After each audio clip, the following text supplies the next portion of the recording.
J'imagine que tout roule pour vous, que la forme est au rendez-vous et que le moral tient bon. En tout cas, je vous le souhaite sincèrement. 6 jours après son passage éclair à Berlin, où il avait été transféré suite à sa libération par Alger le 12 novembre, Bonham Sansal a tranquillement regagné la France le 18 novembre 2025. Un retour qui s'est fait dans un silence pesant, presque clandestin puisque c'est à huis clos que le président Emmanuel Macron l'a accueilli à l'Élysée. Pas de flash, pas de caméra, pas même un mot soufflé devant les micros. La rencontre s'est tenue comme un secret d'État, une réception organisée en toute discrétion, comme si la simple image de cet homme libre dérangeait encore trop de monde. Aucun mot, aucune image, pas la moindre déclaration publique, l'Élysée s'est contenté d'un simple communiqué aussi lisse qu'un verre d'eau tiède.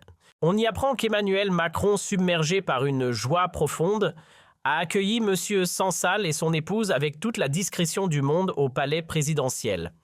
Dans ce texte très institutionnel, le chef de l'État salue la dignité et le courage exemplaire de l'écrivain libéré et renouvelle au passage ses remerciements au président allemand Frank-Walter Steinmeier, ainsi qu'au dirigeant algérien Abdel pour leur méthode respectueuse et rigoureuse. Et comme cerise sur le gâteau, l'Élysée glisse un petit souhait diplomatique, la libération prochaine du journaliste Christophe Glaise, toujours retenu en Algérie. Oui, tout cela sans un mot de trop, ni un micro allumé. S'il n'y avait pas eu ce petit communiqué officiel glissé discrètement entre deux silences institutionnels, personne n'aurait su que Bonham Sansal avait remis les pieds sur le sol français. Pas de caméra, pas de discours, pas même un soupir médiatique. Une réception invisible, presque fantôme, à tel point qu'on aurait pu croire qu'elle n'a jamais eu lieu. Et lorsqu'on prend le temps de dérouler le fil des événements depuis le début de cette affaire, un constat s'impose. Un constat à double tranchant, aussi coupant qu'inconfortable, les faits parlent, et ils ne parlent pas en faveur de tout le monde. Car oui, on ne cesse de le répéter depuis le départ, cette affaire Sansal a été un désastre pour l'Algérie. Un vrai naufrage. L'image du pays a été piétinée, son influence en France réduite en miettes, et cela sans le moindre bénéfice en retour. Gratuit, cruel, inutile. Les Algériens citoyens comme diaspora ont payé le prix fort. Et pourtant, il faut le dire clairement, cette crise n'est qu'un épisode dans une saga bien plus vaste. L'étincelle n'est pas venue de là. Le brasier entre Alger et Paris avait déjà pris feu, et ce n'était qu'un chapitre parmi tant d'autres dans un feuilleton diplomatique tendu. Le vrai départ. Il faut remonter à la fameuse reconnaissance par la France. Tout a commencé lorsque Paris, à la fin juillet 2025, a officiellement validé la souveraineté du Maroc sur le Sahara occidental. Cette décision explosive a jeté un pavé dans la mare des relations déjà fragiles entre Alger et Paris. Puis, le 16 novembre, l'affaire Bonham Sansal est venue raviver les braises deuxième acte d'un feuilleton qui n'en finira plus. Et ce n'était que le début. Dans la foulée, les tensions se sont enchaînées, bras de fer diplomatiques, différends sécuritaires. À commencer par le litige autour des migrants algériens à risque, que la France voulait expulser mais que l'Algérie refusait catégoriquement de reprendre. Ajoutez à cela les confrontations directes entre Bruno Rota et le régime Tebboune, et vous obtenez un cocktail hautement inflammable. Puis la scène s'est envenimée davantage avec le scandale des influenceurs algériens enrôlés par le régime, certains devenus de véritables instruments de propagande, chargés d'intimider, traquer, voire agresser les dissidents et réfugiés politiques installés en France. Et comme si cela ne suffisait pas, l'affaire AMDZ a éclaté une sombre histoire de kidnapping, de tentative d'assassinat, le tout, sur fond de liaisons troubles avec un réseau terroriste lié au MLDZ. Pour couronner le tout, des mandats d'arrêt internationaux sont tombés notamment dans le cadre de cette affaire, visant jusqu'à d'anciens diplomates, dont le numéro 2 de l'ambassade d'Algérie à Paris. Le conflit s'est institutionnalisé et chaque épisode semblait repousser encore plus les limites de la crise. Et ce n'était que le début. Le régime de Tebboune a ensuite lancé une série d'attaques économiques ciblées contre les intérêts français en Algérie, transformant les tensions diplomatiques en véritables représailles économiques. Mais la guerre froide ne s'est pas arrêtée là, blocage de visas pour les citoyens algériens, gel des titres de séjour pour les élites proches du pouvoir représailles mesquine à l'encontre du personnel diplomatique français à Alger, Une escalade méthodique, silencieuse mais brutale. Au fil des mois, les incidents se sont accumulés, parfois discrets, parfois spectaculaires. Une suite d'épisodes qui a plongé dans l'amertume des milliers d'Algériens, de Franco-Algériens et tous ceux des deux rives qui portent en eux un lien affectif, culturel ou historique entre les deux pays. Ce feuilleton douloureux a laissé des marques. Et si l'on devait désigner un point culminant dans ce climat tendu, l'affaire Boualem Sansal serait sans conteste le sommet de cette montagne de rancœur accumulée. Il faut l'admettre, la conclusion de l'affaire Boualem Sansal a mis en lumière un bilan amer, un véritable désastre humain pour des milliers d'Algériens. La population a encaissé les coups sans broncher, humiliée, stigmatisée, sacrifiée sur l'autel des tensions diplomatiques.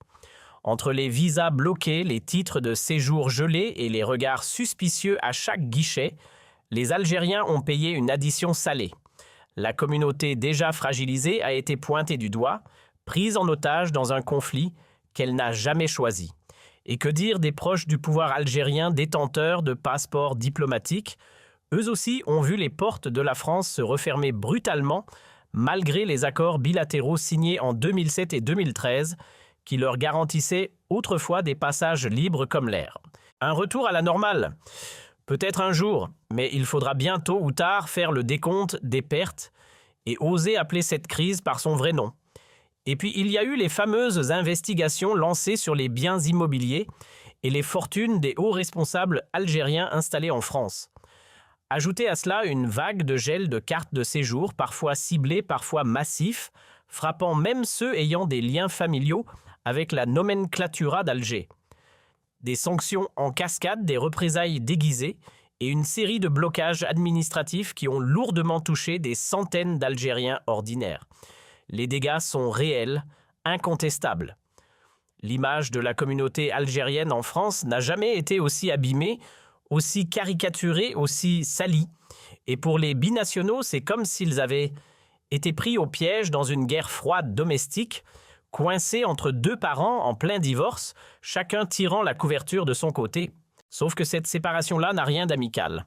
Elle est brutale, violente et tout, sauf civilisée.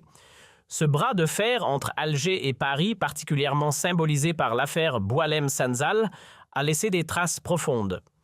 Pour l'Algérie, le choc a été brutal, l'image du pays en est sortie sérieusement écornée. Et le plus tragique, c'est que tout cela n'a même pas été fait au nom du peuple, ni pour l'État lui-même, mais pour défendre des intérêts bien plus étroits, bien plus personnels. On y reviendra dans une prochaine émission, mais soyons clairs, utiliser un vieil écrivain comme monnaie d'échange, c'est une dérive aussi cynique qu'indéfendable. Car enfin, dans le monde civilisé, aucun État digne de ce nom ne kidnappe ses propres citoyens, encore moins des figures publiques, pour négocier sa place à la table géopolitique. La diplomatie, ce n'est pas un marché noir. La politique internationale, ce n'est pas du troc de bas étage. Il existe des moyens nobles, structurés et légitimes pour défendre ses intérêts, et un pays qui se respecte n'a pas besoin de se transformer en preneur d'otages pour faire entendre sa voix. Dans cette affaire, le régime de Tebboune n'a pas seulement cherché à libérer un homme, mais à utiliser Boualem Sansal comme un levier politique, un outil de chantage pour faire plier Paris. Ce n'était ni au nom de la nation, ni pour l'intérêt général, mais pour imposer sa propre stratégie. Une feuille de route taillée sur mesure pour le pouvoir personnel de Tebboune et non pour l'État algérien. Car soyons honnêtes, aucun pays ne ressort grandi en se comportant comme une organisation mafieuse.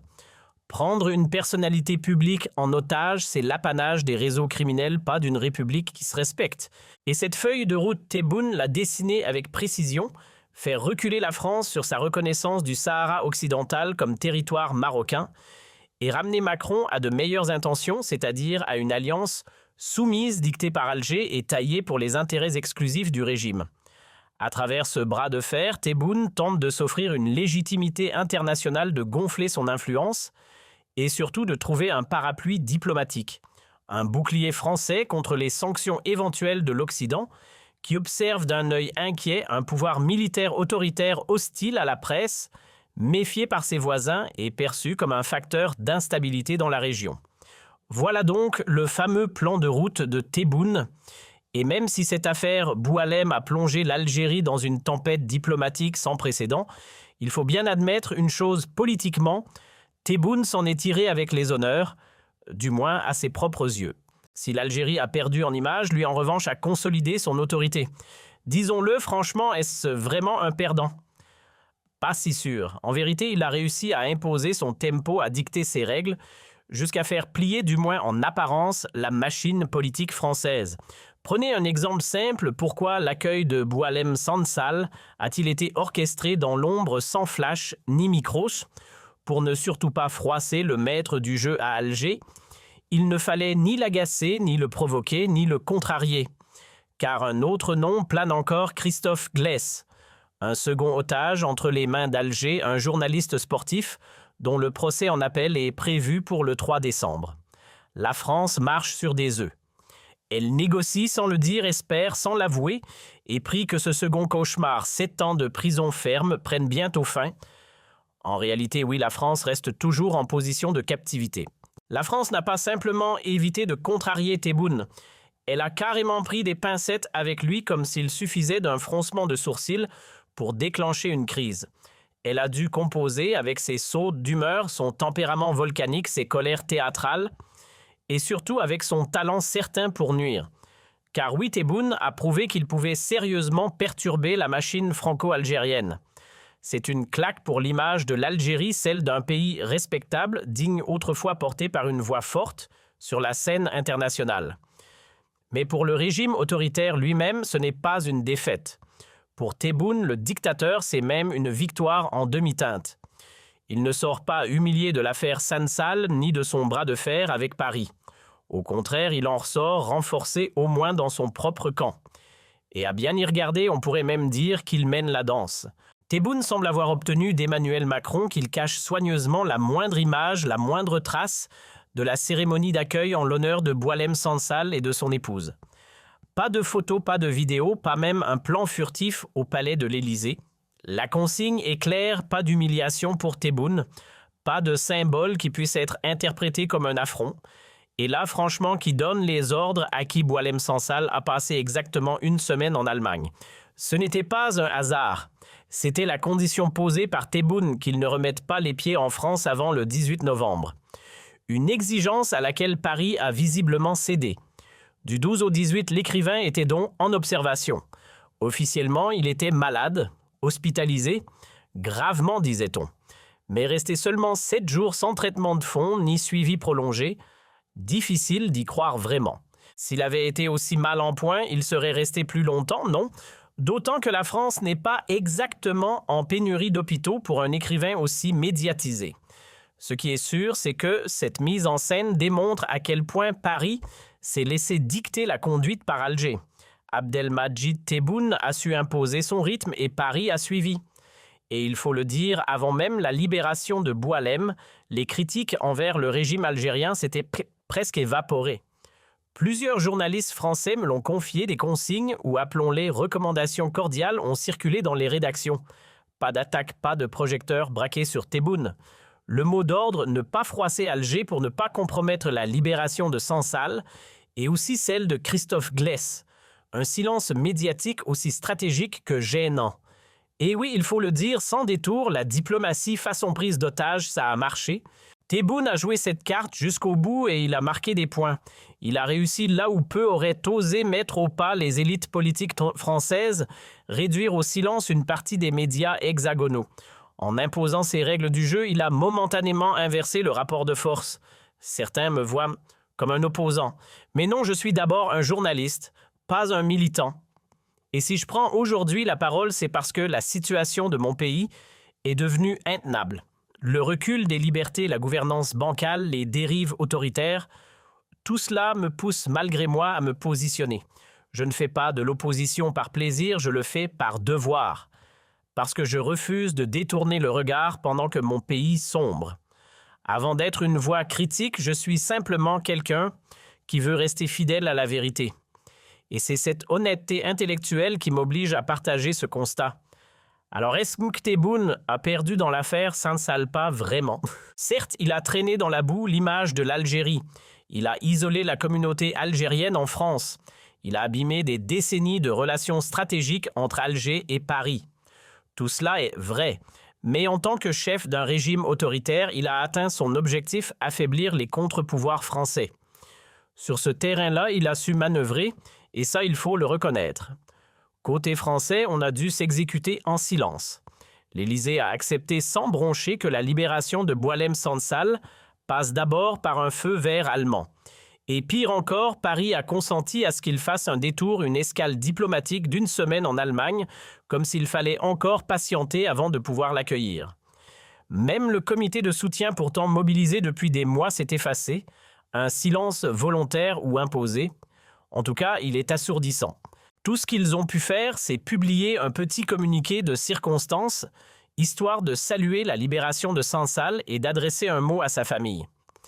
Et selon nos sources, le comité de soutien, celui-là même qui s'est battu pendant plus d'1 an, n'a même pas pu échanger un mot avec lui.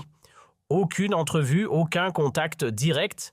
Après tant de mobilisation, même eux sont restés derrière la vitre. À son arrivée en Allemagne, Boualem-Sansal a été immédiatement pris en main par l'ambassadeur de France, puis transféré vers Paris sous la supervision directe du Quai d'Orsay. Mais ce n'était pas un retour banal, tout a été encadré comme s'il s'agissait d'un dossier hautement radioactif. Silence total. Aucune interview. Aucune déclaration. Même sa voix a été réduite au silence. Sansal, placé sous haute surveillance, était devenu un homme que l'on ne voulait surtout pas entendre. Pourquoi autant de précautions? Parce que cette affaire, on le comprend vite, est classée ultra sensible. Et pour cause, la France s'est engagée en coulisses à ne pas irriter le régime de Tebboune. Pas d'attaque médiatique, pas de critique frontale, pas même une remarque mal placée. Le deal est simple, on récupère Sansal, mais en échange, on baisse le ton. La stratégie de confrontation officiellement abandonnée. La stratégie de confrontation jetée aux oubliettes. Aujourd'hui, la France a rangé ses griffes et déroule le tapis de la bienveillance face au régime de Tebboune. Et pourtant, ce même Tebboune détient encore un citoyen français derrière les barreaux, Christophe G., toujours emprisonné tout en ayant méthodiquement sabordé plusieurs leviers économiques majeurs de la France en Algérie. Il a gelé des projets, bloqué des investissements, torpillé des partenariats. Et rappelons-le, l'Algérie est après le Mali le 2e marché africain pour les entreprises françaises. Bref, les dégâts subis par Paris ne sont pas symboliques. Ils sont massifs et personne n'ose vraiment le dire à voix haute. Mais pourquoi ce moment est-il si décisif? Parce que Tebboune, lui, n'a pas eu à faire face à un adversaire solide. En face, il avait un Emmanuel Macron, fragilisé une France en morceaux, secoué par une crise politique profonde, gangrené par une instabilité gouvernementale chronique. Des ministres qui partent, des chefs de gouvernement qui défilent, 3 premiers ministres déjà évincés, un 4e parachuté pour colmater les brèches. Et celui qui tentait de durcir le ton vis-à-vis d'Alger Bruno Retailleau a tout simplement été écarté du jeu. Le pouvoir français s'est fracturé de l'intérieur au moment même où Tebboune avançait ses pions. Il a été éjecté du gouvernement. Voilà le décor, une France politiquement éclatée, instable à tous les étages, et un Emmanuel Macron qui termine son second mandat dans la tempête, en perte de vitesse. Et dans ce chaos qui rafle la mise Abdelmadjid Tebboune, il s'est glissé dans les failles du système français à exploiter la désunion ambiante et surtout la vulnérabilité d'un président français en bout de course. Résultat, il a pris l'ascendant sur la scène politique française. Oui, carrément. Prenez l'exemple de BFM TV. La chaîne avait ficelé un reportage explosif sur la fin du réseau Z, un travail solide appuyé par des témoignages venus de l'intérieur même du consulat algérien à Créteil. Et pourtant, silence radio. L'enquête a été finalisée, prête à être diffusée depuis 6 mois. Résultat, mise au placard, caviardée, et selon nos infos, elle ne verra jamais la lumière du jour. À l'exception notable de CNews, on dirait que toutes les autres grandes chaînes, BFM TV, LCI, TF1, France 2, et même les chaînes publiques ont brusquement levé le pied, comme si du jour au lendemain, toute l'actualité brûlante liée au régime algérien avait disparu des écrans radars. Plus d'enquêtes dérangeantes, presque plus de critiques virulentes. Même les médias dits libres, qu'ils soient privés comme Le Monde ou institutionnels comme l'AFP, semblent marcher sur des œufs. Désormais, chaque mot sur le pouvoir algérien est pesé, calibré, poli. ce ton tranchant audacieux, presque insurgé qu'on utilisait autrefois pour parler du régime algérien évaporé. Complètement effacé des ondes. Pourquoi ? Parce que Tebboune a imposé une épreuve de force brutale inattendue à laquelle Paris n'avait pas les armes. Les décideurs français, visiblement, n'avaient jamais imaginé qu'un jour la stratégie de l'otage deviendrait une carte diplomatique jouée par Alger. Et pourtant, c'est exactement ce qui s'est produit. Et voilà que Tebboune a démontré qu'il n'hésite pas une seconde à utiliser des citoyens français comme monnaie d'échange, histoire de pousser Paris à adopter une posture plus souple, plus arrangeante et surtout plus alignée sur ses propres intérêts. Dans ce duel diplomatique asymétrique entre un régime autoritaire et une démocratie ébranlée, c'est la vulnérabilité de la République française qui saute aux yeux tiraillés de l'intérieur miné par ses querelles politiques internes, tandis qu'en face, le pouvoir algérien affiche une façade sans fissures apparentes. Tebboune lui tient fermement les rênes du pays. Il impose sa loi sans partage. Certes, il a des opposants, même au sein de son propre système. Mais ces derniers, par peur ou par résignation, restent muets inactifs, presque invisibles. En réalité, il règne d'une main de fer. Le moindre mot de travers est une condamnation assurée. Toute contestation se termine entre quatre murs. Seuls les exilés, ceux qui ont fui, osent encore lui lancer quelques piques de l'étranger. Ils ne sont qu'une poignée disséminée hors des frontières à oser s'opposer frontalement à questionner la légitimité ou à écorner l'image de Tebboune. Une toute petite minorité. Et c'est justement ce silence quasi général qui lui a permis de s'engouffrer dans la faille béante du chaos politique français. Depuis les européennes, la France vacille, Parlement dissous succession express de chefs de gouvernement. Un vrai feuilleton d'instabilité dont Tebboune a tiré profit pour s'imposer en maître du jeu. Bonham lui a recouvré la liberté, certes, mais pas grâce à Paris. Et depuis son retour sur le sol français, c'est motus et bouche cousue. Aucune apparition, pas le moindre discours, pas une seule critique dirigée contre le régime d'Alger. Peut-être que ce mutisme va durer, peut-être pas. Mais tant que Christophe Glaise croupit derrière les barreaux. Et personnellement, je suis convaincu qu'il y restera au moins jusqu'en 2026, inutile d'espérer un changement de ton ou de posture. Le 3 décembre marquera une nouvelle étape dans ce feuilleton judiciaire, l'audience en appel. Mais inutile d'attendre un verdict ce jour-là. Le dénouement, lui, se fera désirer, probablement pas avant la toute fin décembre, voire carrément les premiers jours de 2026. Et pendant ce laps de temps, on gagne du temps, on temporise, car chaque jour qui passe joue en faveur d'Alger. La partie faible dans l'équation, c'est Paris. Oui, c'est bien la France qui s'est prise les pieds dans le tapis en acceptant de jouer le jeu de la diplomatie par l'otage. Tebboune lui mise tout sur le facteur temps. Il attend patiemment. D'autant plus qu'un tête-à-tête avec Emmanuel Macron serait dans les tuyaux prévus à l'occasion du sommet du G20 en Afrique du Sud. Officieusement, c'est acté. Officiellement, on fait encore semblant d'hésiter. Ce que vise Tebboune, traverser la tempête sans trop se mouiller. Passer à autre chose la tête haute. Faire croire qu'il n'a rien cédé, rien perdu. Bref, sauver les apparences.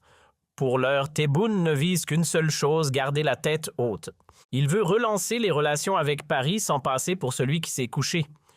Hors de question de laisser penser au peuple algérien qu'il a fléchi, qu'il a cédé un pouce de terrain ou pire encore qu'il est sorti perdant du bras de fer diplomatique. Et pour maquiller toute trace de recul, il appuie là où ça fait mal chez Macron. Il exploite sans scrupule les failles internes françaises, les tensions politiques, les divisions intestines, pour imposer son propre rythme et dérouler à sa manière son agenda personnel. L'accord est simple, je relâche Boualem Sansal, mais à condition qu'il se taise, silence radio, pas un mot de travers sur moi, pas un soupir sur le régime, pas une virgule critique sur l'Algérie. Et pour Christophe Glaise, là aussi c'est donnant-donnant. Je le libérerai peut-être quand je verrai que vous, Français, vous aurez cessé de me pointer du doigt, que les attaques frontales se seront éteintes, que les caméras et les micros auront cessé de braquer le régime. Alors, et seulement alors, on verra si une normalisation est envisageable. Le retour à la normale, s'il a lieu, ne se fera pas sans que Tebboune y fixe ses propres règles du jeu. Peut-être n'a-t-il pas triomphé sur tous les fronts, certes, mais il est loin d'avoir perdu la partie. On pourrait même aller jusqu'à dire qu'il en est sorti grandi, car il faut le reconnaître, il a réussi à plier au moins partiellement les leviers politiques et médiatiques français. Et que cela arrive dans une démocratie réputée solide comme la France, c'est pour le moins préoccupant. Car lorsque l'arme des prises d'otages est dégainée par un régime autoritaire, les démocraties, même les plus aguerries, même les plus anciennes, se retrouvent souvent paralysées, mal préparées, désemparées. Ce type de confrontation les met face à leurs propres failles, et dans ce bras de fer, ce sont parfois les valeurs qu'on croyait inébranlables qui vacillent.